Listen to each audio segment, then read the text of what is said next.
Medyo malakas pa po ang hangin kasalukuyan at lumalaki po, no? Lumalaki po yung ilog.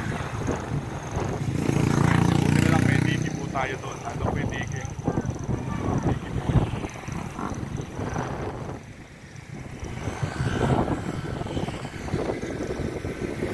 2023. Dito po tayo ngayong umaga ng araw ng Lunes. Nagmo-monitor po tayo sa lagay ng panahon. Ayan. Oo, tinan nyo. Saan papunta po yung mga tubig na